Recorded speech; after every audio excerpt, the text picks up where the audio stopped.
Hello everyone, and welcome again to our series of Our Great Awakening. In today's video, we mean to look at the essence of God and that great universal energy, that great collective force that runs everything. We spoke last week about energy, and to define God, all we need to do again is think about energy. There is one great universal energy. There is one great universal consciousness.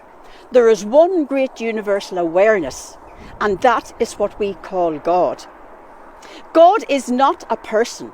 God is not a being. God has no form.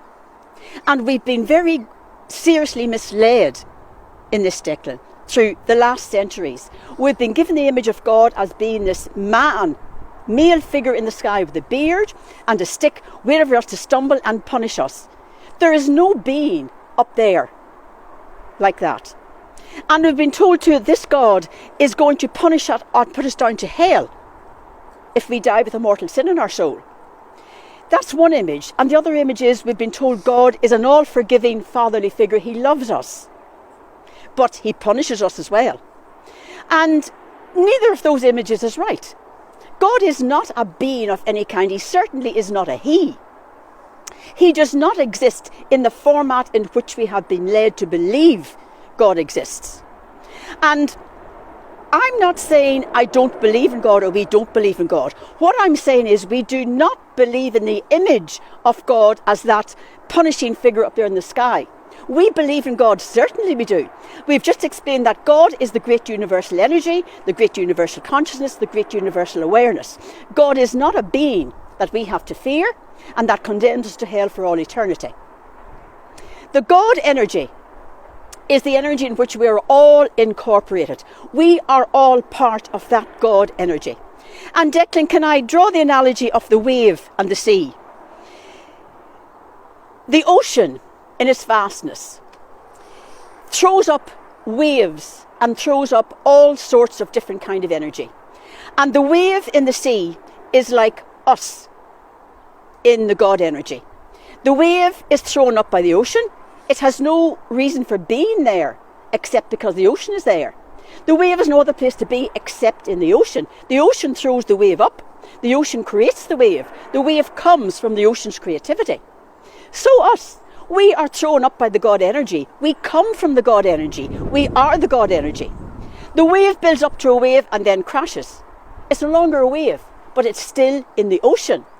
So we're like that. We simply change forms, but always within the great universal God energy. We have no place to exist except within that great God energy.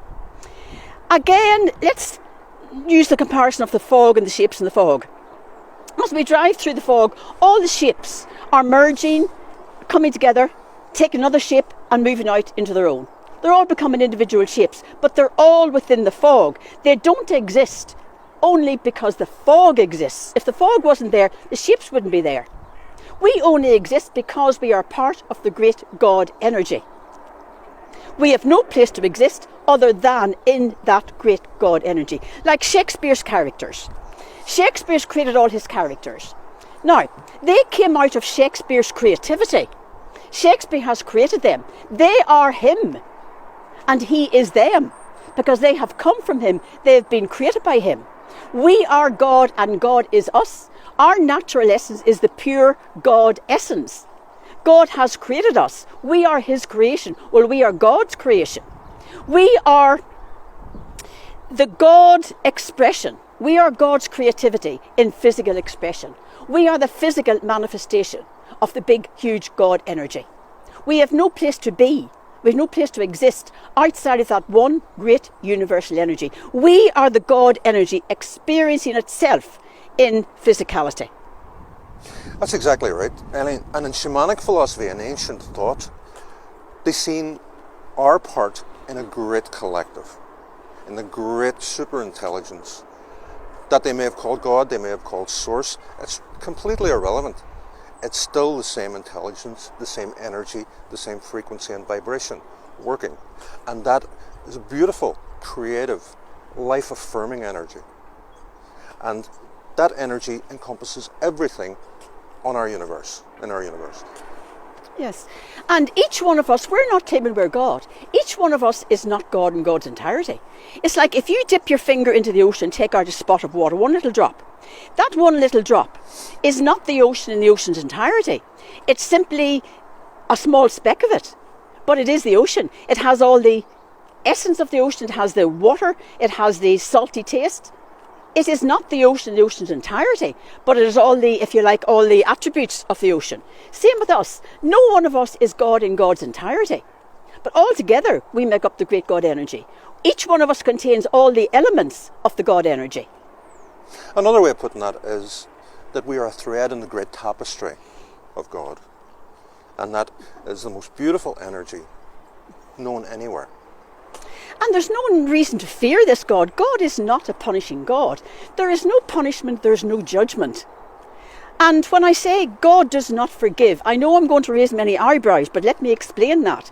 God does not forgive. And why does God not forgive? Because there's nothing to forgive. And why is there nothing to forgive? There's nothing to forgive because karma takes care of all of that. As we explained last week, the energy you send out there, bring the same energy back to you. Karma, what you send out, you get back. There is no need for a punishing God. There's nothing to punish. And we are not sinners. We are eternal consciousness. We are infinite, if you like, infinite awareness. We are not sinners. We have nothing to feel guilty about. We are simply intergalactic, interplanetary beings travelling across time and space, all within the great God energy. And within that, there are checks and balances such as karma, our dharma, our role, our soul contract, and all those great connections between the various aspects of this God energy. Yes, karma is an internal safety mechanism built into this world for us, for our benefit. But there's no God out there waiting to punish us when we die, when we pass over. We don't face any punishment of any kind. That's not going to happen.